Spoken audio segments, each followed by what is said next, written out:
Shalom jemaat yang diberkati Tuhan, bagaimana kabarnya?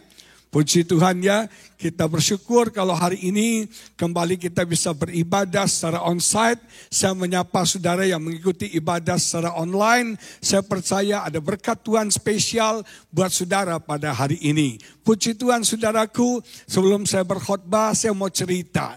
Ada satu hari waktu dalam satu rombongan orang-orang Indonesia ke Israel. Monitornya bisa digedein sedikit nggak? Nah ada sekelompok orang-orang Indonesia tur ke Israel. Nah di dalam rombongan itu ada seorang bapak-bapak yang setengah umur 50-an. Ini bapak ini doyan sekali bahasa Inggris walaupun dia tidak fasih berbahasa Inggris. Orang Indonesia kan gitu ya. Yang penting gaya berbahasa Inggris kelihatan levelnya internasional. Padahal mentalnya masih lokal saudara sekalian. Kemana-mana semua orang diajak berbahasa Inggris. Tour guide diajak berbahasa Inggris walaupun bahasa Inggrisnya salah-salah. Little to me, celery, no up, long, I kill you. Nah saudara sekalian, ini kan bahasa Inggris yang kacau kan. Nah waktu itu dia ketemu orang, semua diajak bahasa Inggris, semua diajak bahasa Inggris. Nah sampailah mereka di imigrasi dari Jordan untuk masuk ke Israel, saudara.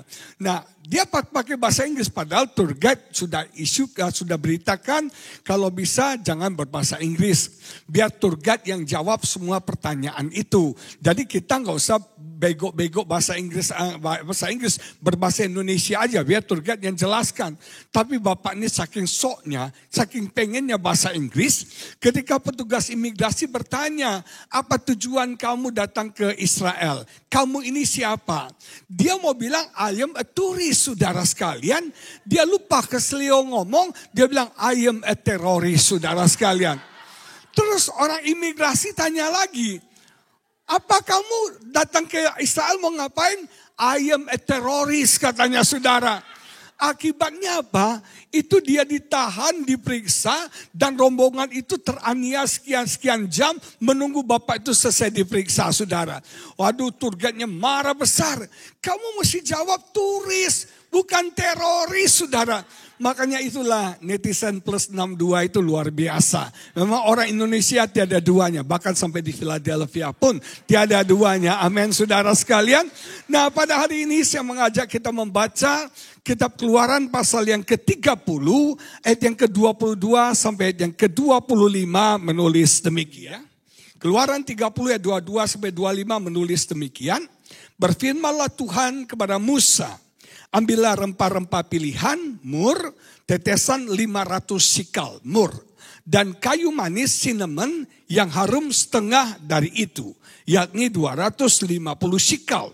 Dan tebu yang baik 250 sikal. Dan kayu teja 500 sikal, ditimbang menurut sikal kudus. Dan minyak zaitun 1 hin. Haruslah kau buat semuanya itu menjadi minyak urapan yang kudus, suatu campuran rempah-rempah yang dicampur dengan cermat seperti buatan seorang tukang campur rempah-rempah.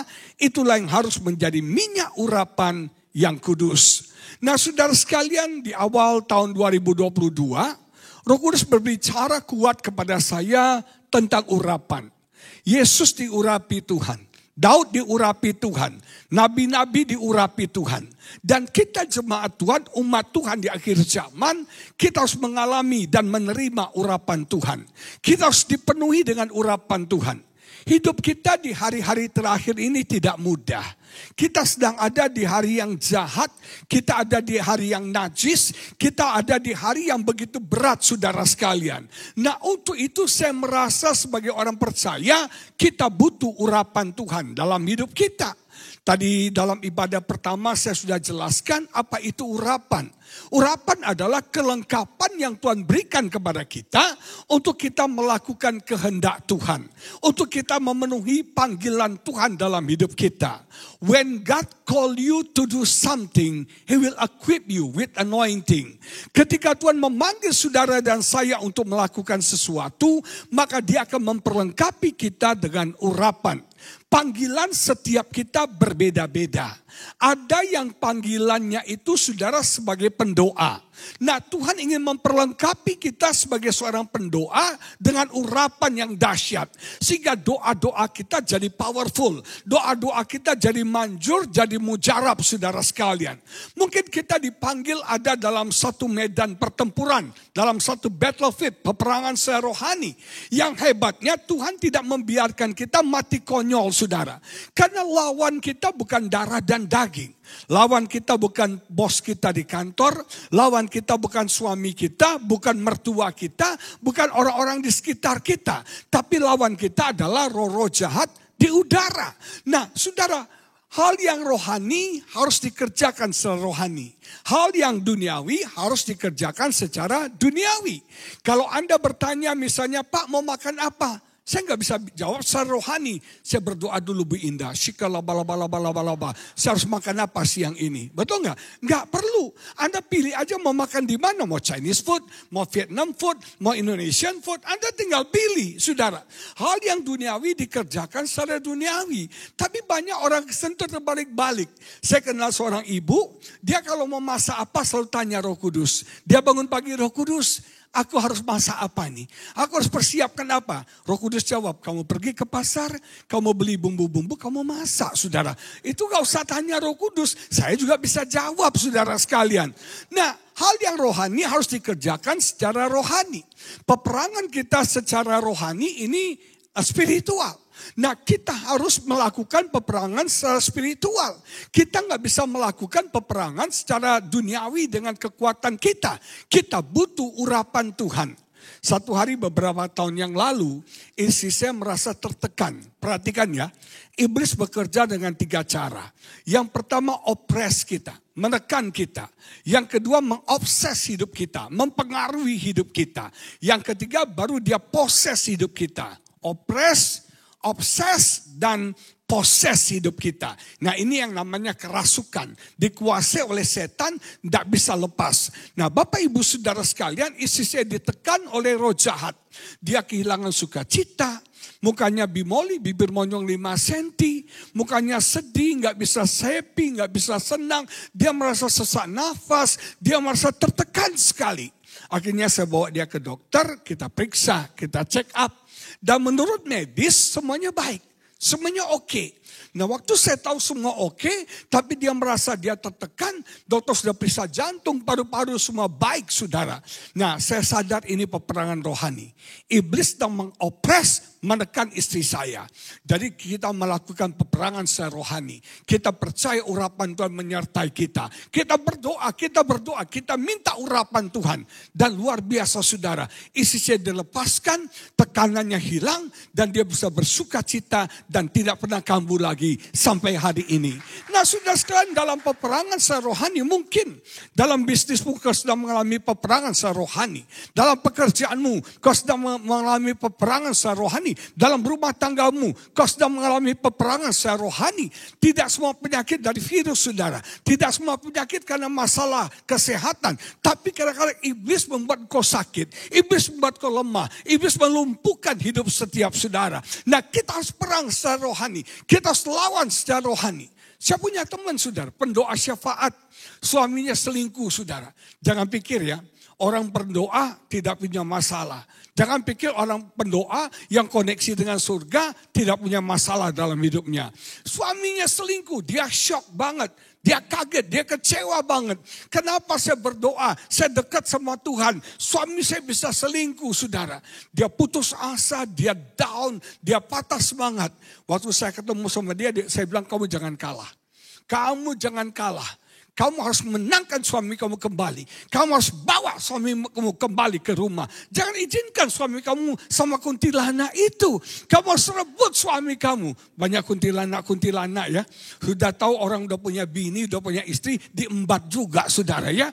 Memang stok laki-laki itu memang jarang ya. Stok laki-laki dan wanita 1:3. 3 cewek cuma ada 1 wanita. Makanya banyak wanita yang kalap dari istri kedua, ketiga pun gak apa-apa katanya. Yang penting dapat stok, saudara. Nah, jemaat yang diberkati, saya bilang, kamu jangan mau kalah. Jangan putus asa, jangan sedih, jangan bunuh diri. Kamu bodoh. Wanita itu akan tepuk tangan kalau kamu menderita. Wanita itu akan happy. Kalau kamu yang sakit hati, ngapain? Ayo dandan, saya bilang. Cantikkan diri kamu. Terus kalau suamimu pulang, terima dia, layani dia, masakin makanan kesukaannya. Dia bilang, gak bisa Pak. Puasa masakin dia, pentungin dia malah oke Pak katanya. Maki-maki dia seharusnya. Saya bilang jangan. Sikap kamu harus berubah.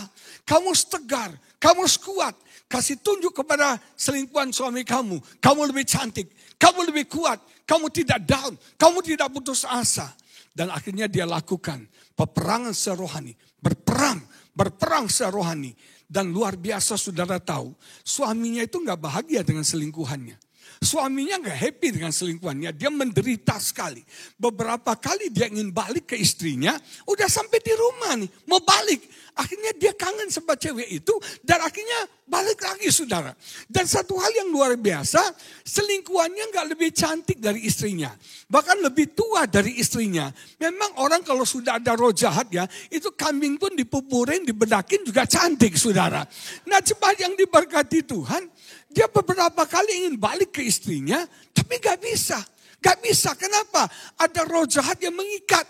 Dan saya bilang sama istri, tetap berperang. Terus berperang. Urapan Tuhan menyertai engkau. Urapan Tuhan memberikan kekuatan kepadamu. Dia berperang terus. Dan akhirnya luar biasa. Satu hari suaminya benar-benar say goodbye sama selingkuhannya. Dan kembali ke istrinya. Apakah Anda pikir peperangan selesai? Enggak saudara. Si selingkuhan ini selalu berusaha menarik si suami ini untuk datang.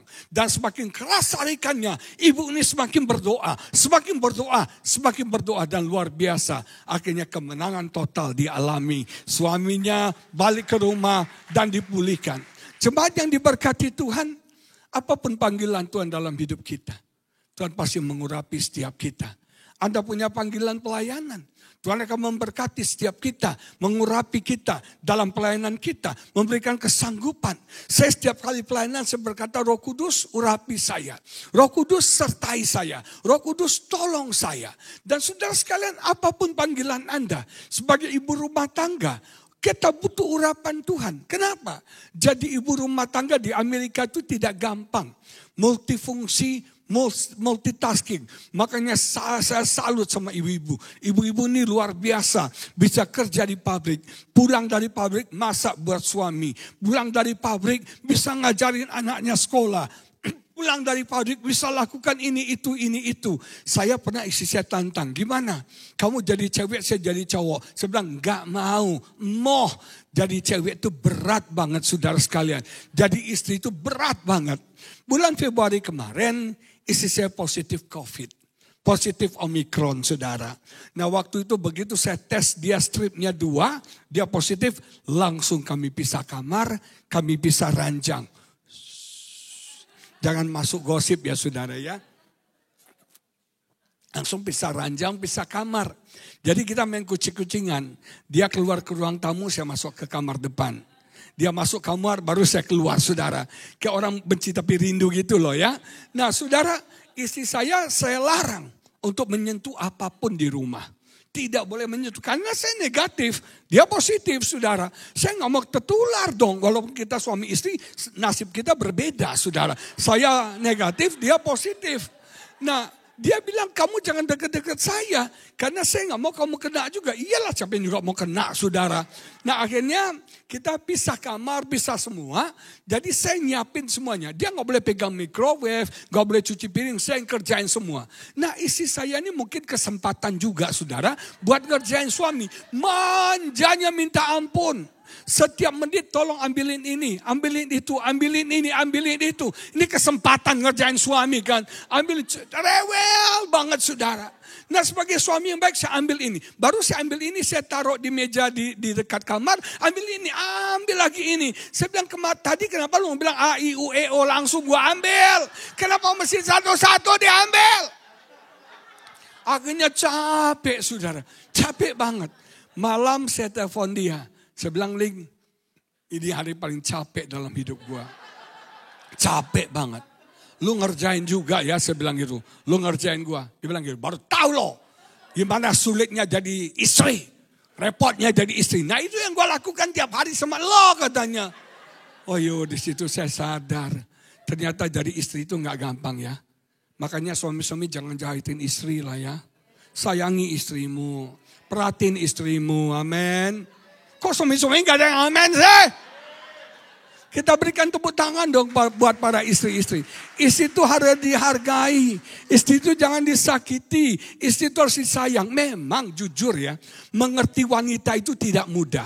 Tapi saya kasih tips sama suami-suami. Wanita tidak perlu dimengerti. Karena sampai mati pun kita gak akan pernah mengerti wanita. Benar. Wanita itu makhluk yang paling misterius. Yang tidak pernah bisa ditebak saudara sekalian. Benar gak? Galami gak? Istri kita pakai baju baru nih. Dia baru beli di Saks Fifth Avenue. Ya kan? Bukan. Di King of Prussia. KOP ya, Buluki ya. Dia pakai ini ya kan. Dia pakai baju keren. Papi, bagus gak? Bagus gak kan? Kita kan jujur sebagai suami. Kadang-kadang sama istri itu susah ya. Mau jawab jujur salah. Mau jawab bohong lebih salah lagi. Betul gak? Ya kan? Mau jawab jujur istri marah. Mau jawab bohong Tuhan marah. Betul gak? Serba jadi suami itu serba salah. Dia pakai baju bagus, kita bilang, papi, gimana nih? Bagus, Mi. Cocok sama kamu. Kamu nyindir kan? Padahal kita bilang bagus. Nyindir dia bilang. Coba kita bilang jelek, gak pantas kamu pakai. Dia bilang, kamu kan selalu negatif sama saya. Cewek kamu dulu kan yang cantik kan? Saya gak cantik kan? Padahal kita ngomongnya jujur loh. Betul gak saudara? Memang jadi suami itu gak gampang. Istri bukan untuk dimengerti. Istri untuk dicintai. Makanya para suami, sayangilah istrimu. Engkau sampai mati pun tidak akan pernah bisa mengerti istrimu. Nah saudara sekalian, sebagai istri kita perlu urapan Tuhan. Amin. Apakah urapan? Urapan itu the favor. Urapan itu adalah special blessing yang Tuhan berikan kepada kita untuk kita memenuhi panggilan Tuhan tadi. Urapan bukan untuk gagah-gagahan. Urapan bukan untuk sok-sokan, I'm the anointed one. No. Urapan itu kita pakai untuk kita ada dalam panggilan Tuhan. Begitu Anda ada dalam panggilan Tuhan, otomatis urapan itu Anda terima. Urapan bukan untuk kepentingan ego kita. Urapan bukan untuk kepentingan kita. Tapi urapan diberikan Tuhan untuk kita bisa melakukan apa yang Tuhan perintahkan kepada kita. Favor Tuhan. Kita nggak minta. Kita nggak doakan. Tapi Tuhan berkati. Hadiah spesial yang Tuhan berikan buat kita. Yang kedua, urapan adalah power. Kuasa, stamina, energi, kekuatan yang Tuhan berikan kepada kita. Saudara menjalani hari-hari ke depan tidak mudah. Alkitab berkata saudara pahlawan pun akan menangis. Ada banyak orang yang mati karena kecemasan. Saudara hari ke depan kita ini gak mudah. Kita alami 2 tahun ini tidak mudah. Ngomong-ngomong selama virus pandemi ini jemaat BMC ada yang stres gak sih? Gak ada ya. Dahsyat ya. Orang Amerika ya. Enak tinggal di Amerika ya. Gak ada kerja di sponsor pemerintah ya. Kami di Indonesia stres tuh saudara. Stres banget. Orang suka tanya, Bapak pernah stres gak? Pernah lah saudara.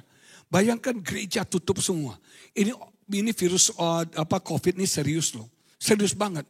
Kalau yang jahat sama yang benar tutup bersamaan itu kan serius banget saudara. Bar, nightclub, panti pijat tutup. Gereja juga tutup saudara. Ini kan serius banget saudara.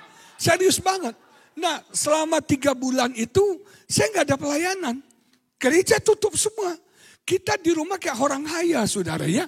Orang haya.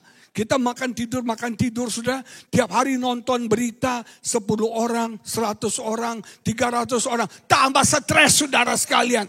Saking stresnya, isi saya sakit lah, matanya merah, gatel-gatel lah badannya. Banyak penyakit yang timbul gara-gara stres saudara sekalian. Saya punya teman pendeta, dia dites stres, tingkat stresnya. Kalau hasilnya lebih dari angka 3, itu stres berat. Tahu teman saya pendeta nilainya berapa? 2,9. Hampir stres berat saudara. Bayangin, enak ya. Nanti kalau pandemi pindah ke Philadelphia aja kita sayang ya. Nah saudara sekalian, Stres berat nih pendeta, stres berat. Saya juga stres saudara sekalian. Nah, baru pandemi ini aja udah stres. Kita butuh urapan yang memberikan kita kekuatan, yang memberikan kita tenaga, yang memberikan kita energi, yang memberikan kuasa supranatural kepada kita. Terus urapan adalah the present, penyertaan Tuhan dalam hidup kita. Jangan takut dalam hidup ini. Ada Tuhan yang menyertai setiap kita. Nama Yesus adalah Immanuel. Artinya bahasa Inggris, God with us. Waktu saya baca kata God with us, saya kaget. Karena nggak ada tensesnya. Misalnya God is with us. God ini enggak. God with us. Artinya apa? Di masa lalu Tuhan menyertai kita. God was with us. Now, sekarang. God is with us. Nanti God will with us. Artinya Tuhan menyertai kita di masa lalu kita. Tuhan menyertai kita sekarang. Dan Tuhan akan menyertai kita selama-lamanya. Saudara, ada penyertaan Tuhan dalam hidup kita. Ada penyertaan Tuhan bersama-sama dengan kita. Saya masih ingat satu hari saya baru-baru pelayanan. Kami satu tim diminta melayani retreat anak-anak muda. Waktu itu teman saya, salah satu teman saya waktu itu berbicara tentang puasa kegelapan, terus teman saya melanjutkan tentang pelepasan. Nah, teman saya ini sakti dalam melayani pelepasan. Dia kalau doa, orang bisa manifestasi kelepasan. Yang kayak ular, yang jerit-jerit, yang karate. Nah, dia doakan tuh heboh, tempat itu tuh heboh banget saudara. Waktu dia doa, dia tengking setan, wow, teriak-teriak semua. Nah, ada satu anak, itu manifestasinya kuat sekali, sampai dipegang 8 orang, diasingkan di satu ruangan. Nah, teman-temannya berdoa untuk dia mengalami kelepasan, gak mempan. Akhirnya dipanggillah saya. Saya ini tidak pernah ngusir setan sebelumnya. Ini pengalaman pertama kali saya ngusir setan. Saudara, saya jujur takut. Ada 2 kemungkinan. Kalau bukan saya usir setan, setan yang usir saya. Dan itu yang saya takutkan, saudara. Akhirnya saya terpaksa dong. Sebagai hamba Tuhan diminta ngusir setan, masa gak mau kan? Terpaksalah. Tapi saya doa, Tuhan urapi saya, tolong saya. Waktu saya melangkah masuk dalam ruangan itu, tiba-tiba nih anak bermanifestasi. Dia berontak, dia lawan, dia teriak sudah. Tiba-tiba waktu saya masuk, dia bilang, jangan dekat, panas, silau. Saya kan bukan microwave saudara sekalian ya. Panas, jangan dekat. Wah, saya tahu ini urapan Tuhan menyertai saya. Ada urapan Tuhan menyertai saya, dia bilang silau, dia bilang panas, dia bilang jangan dekat. Saya yang tadinya takut, jadi pede saudara. Saya datang ke Rainbow saudara. Saya datang sama dia, saya tengking tuh Rojat. Rojatnya ngomong, saya akan keluar. Tapi saya masuk ke kalian-kalian ya. Dia tunjuk anak-anak muda yang pegang anak-anak ini. Semua pada bilang, Om permisi ke toilet ya Om ya. Om permisi ke toilet ya. Tinggal saya berdua dengan anak muda ini. Tinggal berdua. Saya bingung juga nih gimana Tuhan urapi saya. Orang kalau makin ketakutan kan urapannya makin tinggi. Bahasa rohnya udah powerful banget saudara. Nah, saya tengking tuh setan. Tiba-tiba tuh anak break dance. Sudah break dance dia karate saudara. Dia buat tindakan karate, dia mau pukul saya. Waktu dia mau pukul saya menghindar. Makanya kalau doakan pelepasan, yang pertama jangan tutup mata. Yang kedua pasang kuda-kuda, saudara ya. Siap kabur, saudara. Nah, waktu itu dia mau pukul saya. Waktu dia mau pukul saya buka mata kan.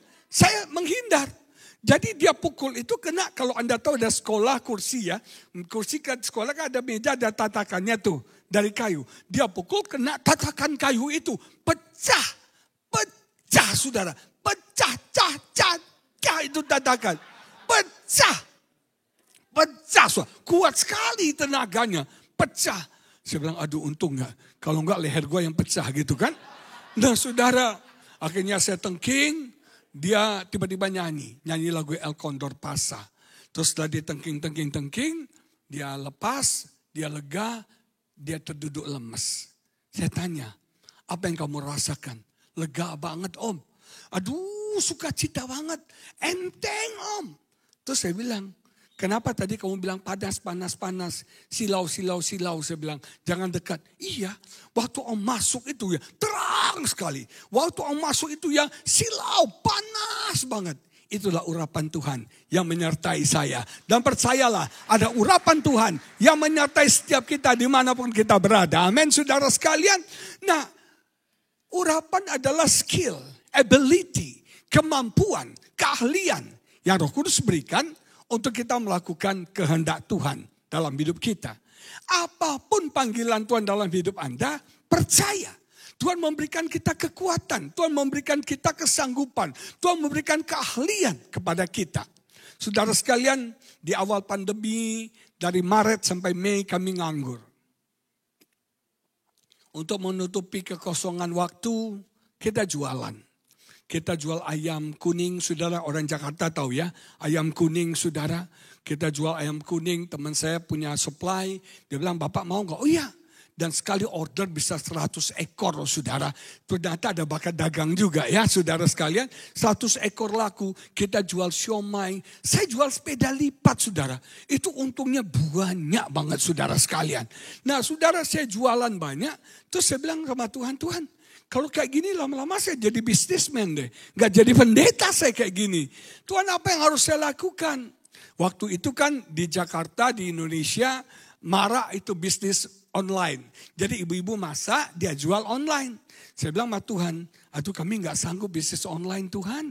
Karena kalau masak aja, isinya selama pandemi kan masak. Kita jarang makan di luar, gak pernah beli makanan, dia masak di dapur. Tiba-tiba satu hari dia nangis, saudara. Kenapa dia nangis? Gak tahu mau masak apa lagi, saudara. Ilmunya kurang, saudara ya. Ginkangnya gak tinggi, saudara. Dia gak tahu mau masak apa lagi, dia nangis, saudara. Jadi kalau mau jual makanan kayaknya enggak lah.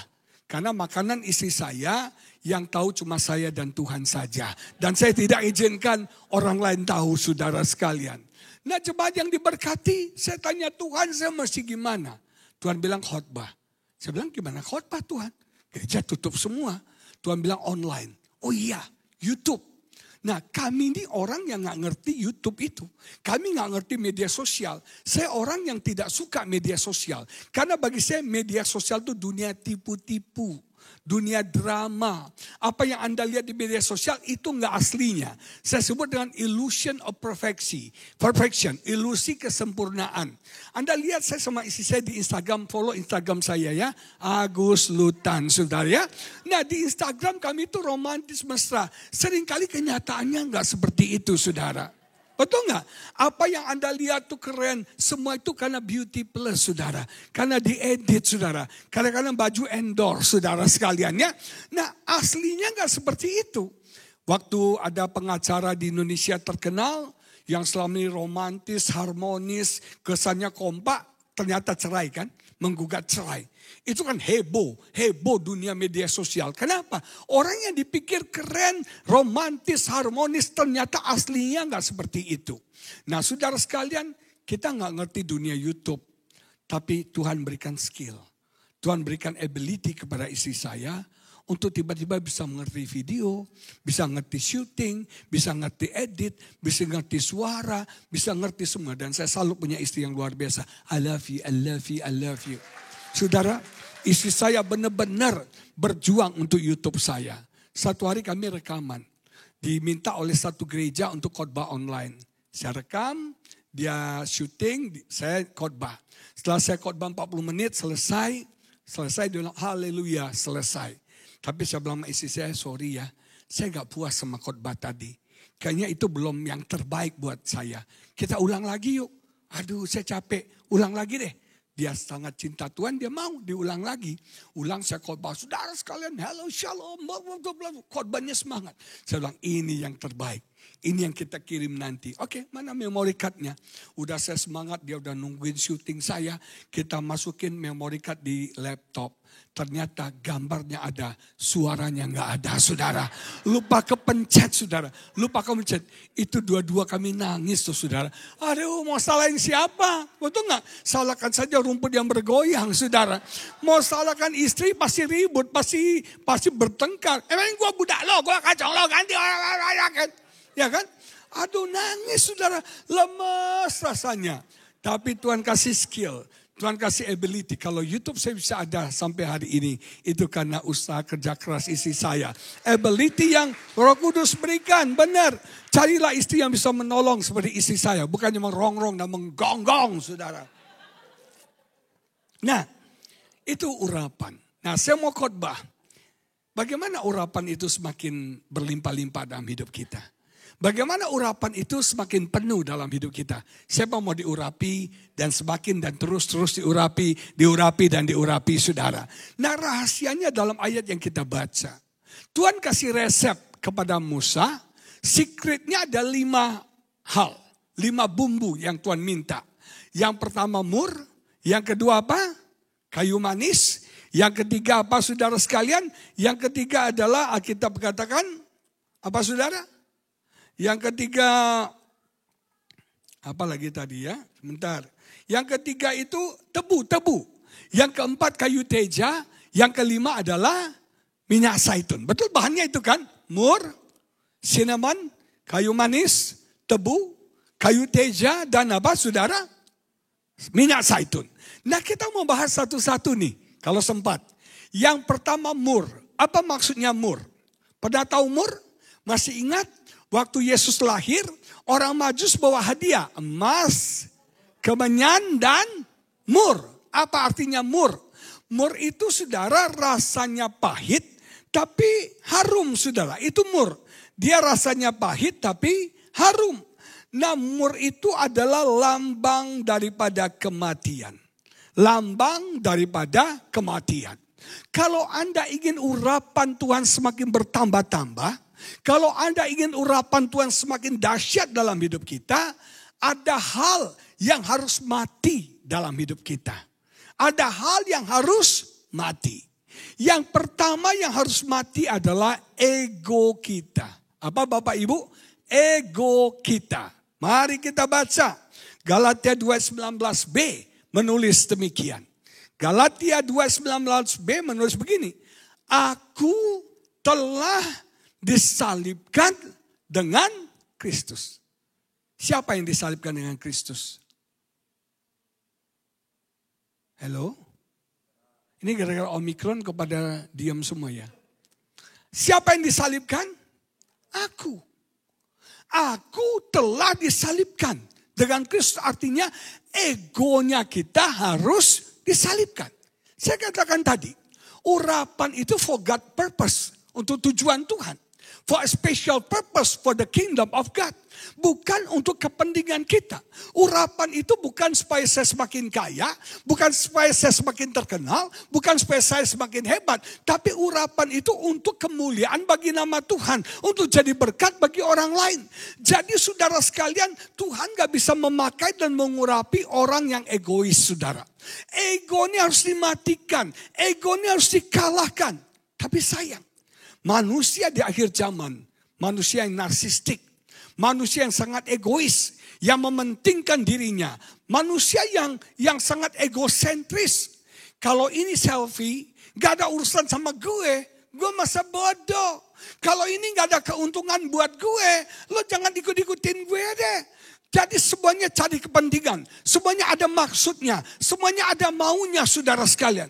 Manusia begitu egois, kadang-kadang maaf, untuk kita naik karier kita naik pelayanan kita harus injak orang, saudara. Kita harus korbankan orang, dan ini kan egois banget. Satu hal yang mengerikan, di dalam gereja, banyak orang yang egois, kecuali jemaat BMC Philadelphia, kalau lagi tidur. Nah saudara sekalian, kita ini makhluk yang egois. Kata utama kita kan saya, me, dan me.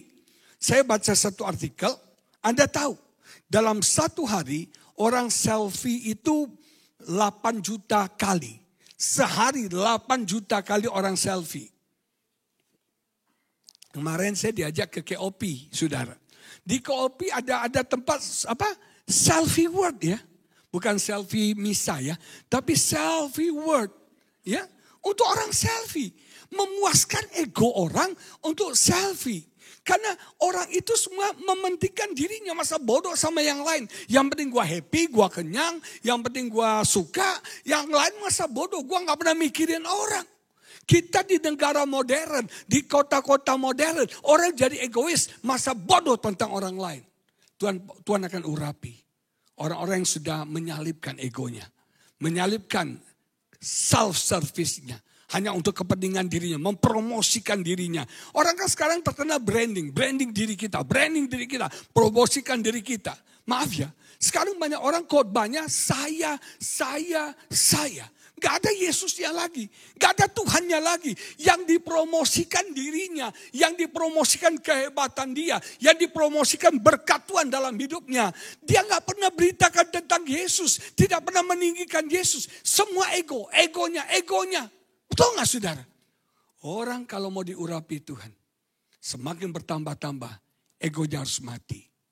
Tapi memang mengalahkan ego ini gak gampang. Orang yang egois itu manipulatif, suka manipulasi orang lain. Untuk mencapai kepentingannya, orang lain dibully. Gak apa-apa, orang lain dikorbankan. Yang penting apa yang gue mau dapat. Orang yang egois tidak peduli atau mau tahu dengan sesama.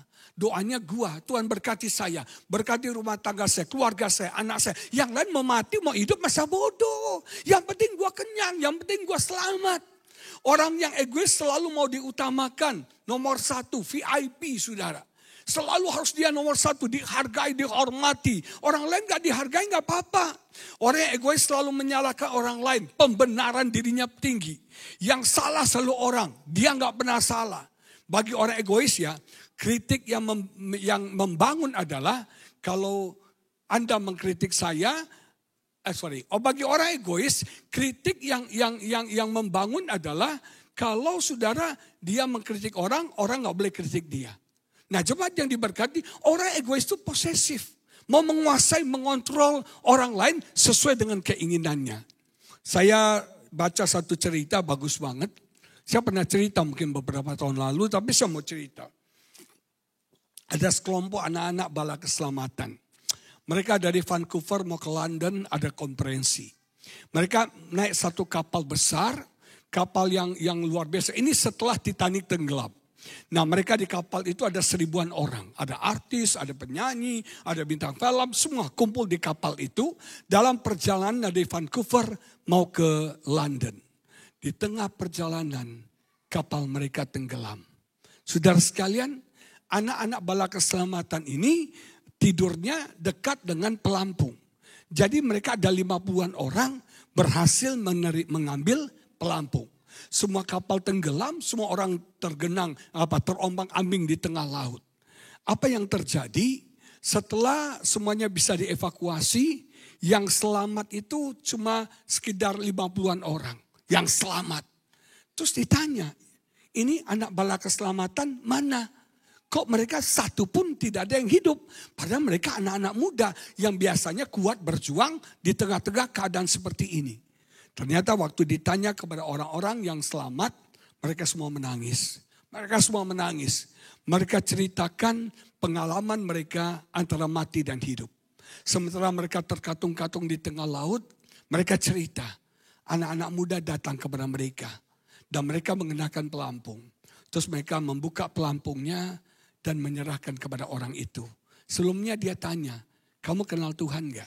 Kalau orang itu bilang tidak kenal, kamu pakai pelampung. Kalau kamu mati sekarang, kamu pasti masuk neraka. Saya gak tega kalian kamu masuk neraka, kamu harus hidup. Supaya kamu punya kesempatan untuk bisa bertobat, percaya Yesus. Nah ada seorang anak cewek umur 18 tahun. Dia dapat pelampung, dia datangi seorang bapak yang tinggi besar, maco kayak Okto gini, sudah keren, bertato saudara. Nah maco banget nih bapak, ini maco apa mace ya? Ya saudara ya. Nah terus dia waktu itu pakai pelampung, dia ambil pelampungnya, dia lempar ke bapak ini. Bapak ini bilang, kamu katanya, kamu tuh anak cewek, saya ini orang gede, maco, jantan, saya bisa berjuang, kamu mesti selamat. Terus anak cewek itu sambil menangis bilang gini, kamu itu gak kenal Tuhan. Sebesar apapun badan kamu, kalau kamu mati hari ini, kamu langsung masuk neraka. Saya 18 tahun, tapi saya kenal Tuhan. Saya bertobat, saya percaya Tuhan. Saya mati hari ini, saya masuk surga. Lebih baik kamu yang selamat daripada saya. Dia lempar pelampung itu. Dan akhirnya bapak ini selamat. Semua orang yang selamat itu berkat pelampung dari anak-anak muda ini. Dan 50 anak muda itu mati tenggelam. Dan ada di surga. Jemaat yang diberkati Tuhan. Waktu saya dengar cerita itu saya nangis loh. Nangis loh. Saya berpikir hari ini ada gak orang kayak gitu ya. Yang relakan nyawanya untuk orang lain selamat. Gak ada kali ya. Cuma ada di cerita. Ini true story. Kalau sekarang adanya di film India dan film Korea doang, saudara ya. Nah, realitas kehidupan kan, yang penting gua selamat. Lu mau mati masa bodoh, betul gak? Yang penting gua ada makanan. Kalau lu gak ada makanan bukan urusan gua. Betul gak? Kita gak ada peduli, gak ada perhatian sama orang lain. Kalau Anda mau urapan Tuhan semakin bertambah, ego kita harus dikalahkan. Ego kita harus disalibkan. Terus yang kedua, apa yang harus disalibkan? Yang harus disalibkan adalah ketidaktaatan kita. Manusia ini tidak taat, saudara. Kita suka berontak. Yang namanya taat unconditional itu susah. Apalagi anak-anak di Amerika nih. Coba ya, kalau Anda punya anak nih. Coba nanti Victoria gede ya. Perintahkan, coba anak sekarang diperintahkan. Noni, you do this, you do this. Anak-anak sudah, why? How? When? Betul gak? Selalu komplain kan? Betul gak? Anak-anak kan gak pernah tuh kayak kita dulu kecil. Papa bilang apa? Nggak, lakukan. Papa bilang apa? Iya, oke, lakukan. Anak sekarang, kenapa? Kenapa harus saya? Bagaimana? Banyak sekali argunya. Nah, Tuhan gak mau ketaatan yang seperti itu. Tuhan mau ketaatan yang mutlak, ketaatan yang sungguh-sungguh. Yes, Lord. Makanya waktu Abraham disuruh mempersembahkan Ishak, dia berkata begini, ya Allahku, aku ini hambamu. Dalam bahasa aslinya Hineni, aku ini budakmu Tuhan. Apapun yang kau perintahkan, aku akan lakukan. Amin. Nah, kita harus salibkan ketidaktaatan dalam hidup kita. Apalagi yang harus kita salibkan, saudara? Keras kepala kita. Orang kita ini keras kepala. Orang Batak bilang jugul, saudara. Amin. Orang jugul, keras kepala. Kita ini gak lemah lembut. Saudara, kita ini keras dalam hidup kita. Hidup keras, kita juga keras. Orang yang akan diurapi Tuhan, orang yang lemah lembut. Lemah lembut bukan lemah gemulai, saudara ya. Kalau lemah gemulai itu apa kabar? Itu lain lagi. Ini lemah lembut itu kekerasan yang sudah ditundukkan. Kemarahan yang sudah ditaklukkan. Orang yang lemah lembut gak gampang marah. Gak gampang emosi. Diculik-culik, dikilik-kilik, gak gampang. Nah, dia bisa kendalikan dirinya. Dia bisa kontrol dirinya. Seperti seekor kuda liar yang bisa ditundukkan. Semua kita ini keras kepala. Semua kita ini stubborn. Tuhan perlu tundukkan kita. Sehingga kita bisa diarahkan oleh Tuhan. Didirect oleh Tuhan. Jujur, untuk mengikuti kehendak Tuhan itu gak gampang. Kita harus belajar taat, tunduk, submit kepada apa maunya Tuhan. Kadang-kadang sebagai suami terhadap istri kita berontak loh. Kok begini sih? Betul gak? Kok begini sih? Atau sebagai istri, kok suami saya seperti ini sih? Kok suami kita seperti ini? Tuhan bilang taat. Tuhan bilang tunduk. Makanya ibu-ibu hargailah suamimu. Tunduk sama suamimu. Jangan ditanduk suamimu. Betul gak? Makanya Tuhan bilang, hai suami, kasihilah istrimu. Cintailah istrimu. Suami kalau gak cinta istri, dia akan jadi diktator. Dia akan jadikan istrinya budaknya, babunya, kacungnya. Kita harus ada kasih dalam hidup kita. Yang kedua, bahan yang kedua adalah apa saudara? Yang namanya kayu manis. Kayu manis berbicara tentang good attitude. Attitude yang baik, attitude yang manis, karakter yang manis. Kita belajar dari Esther. Esther itu orang yang manis. Dia disukai oleh orang-orang saudara. Sampai akhirnya Baginda pun, Kaisar pun suka sama Esther. Dan Esther diangkat menjadi ratu. Ada gak sikap yang manis dalam hidup kita? Kalau karakter kita manis, lemah lembut, murah hati, sabar, orangnya penyayang, orangnya pengampun, suka mengampuni orang, tidak menghakimi orang, tidak super kepo, saudara sekalian, selalu cerita ngomongin orang, jelekin orang. Nah, orang yang kayu manis itu attitude-nya manis. attitude-nya senang. Orang bergaul sama dia senang. Dia jadi berkat bagi banyak orang. Nah, Tuhan mau jemaat BMC, Philadelphia, kita jadi kesayangan orang. Orang lihat kita manis, orang suka dekat dengan kita. Jangan orang bilang, ibu itu jangan. Itu biang kerok. Itu biang kerok. Kalau di pabrik dia bikin hancur semuanya. Tapi jemaat BMC nggak ada kayak gitu ya. Nggak ada 2, 3 tapi banyak saudara ya. Nah, orang yang manis karakternya, yang mengasihi orang, yang menerima orang tidak pilih bulu saudara. Benar. Nah itu nggak gampang. Masih ada waktu nggak? Saya bicara tentang seorang sastrawan Rusia. Namanya Leo Tolstoy. Satu hari Leo Tolstoy itu ke pasar. Ke tempat keramaian di pasar. Dia pakai jubah dingin. Nah waktu itu dia ketemu seorang pengemis. Pengemisnya minta-minta. Leo Tolstoy mau kasih sedekah. Dia rogoh kantongnya. Dia lupa bawa dompet saudara. Terus dia bilang sama pengemis itu, sorry brother. Saya lupa bawa dompet. Saya nggak bisa kasih kamu sedekah. Tiba-tiba pengemis itu peluk kakinya, nangis-nangis. Thank you sir. Leo Tolstoy kaget. Ini bapak kok nggak dikasih sedekah, thank you. Tapi pengemis itu bilang, ada satu perkataan kamu yang mengubah hidup saya. Kata apa? Kata brother. Kamu satu-satunya orang yang menghargai saya. Saya ini pengemis, ditolak, dicampakkan, tidak dihargai orang. Tapi kamu manusia pertama yang mengatakan saya adalah brother. Dan perkataan brother dari Leo Tolstoy mengubah hidup pengemis itu. Confidence-nya muncul dan hidupnya berubah. Dia tidak jadi pengemis lagi. Orang yang punya good karakter, urapan Tuhan akan bertambah-tambah dalam hidupnya. Amin. Orang kalau dekat dengan kita tuh nyaman. Tepuk tangan dong setengah tiang gitu. Orang kalau dekat sama kita, gua kalau dekat sama si Lydia, nyaman banget, nuompok gitu ya. Orangnya ramah, orangnya friendly, orangnya suka membantu, orangnya nggak hitungan kalau ngomong sama dia pakai kumon gitu, nggak ada hidden agenda.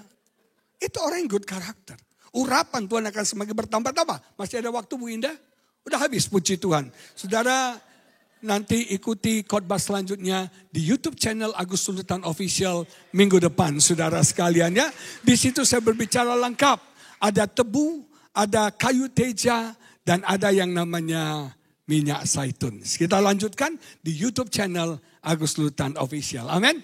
Minggu depan ada khotbahnya. Haleluya.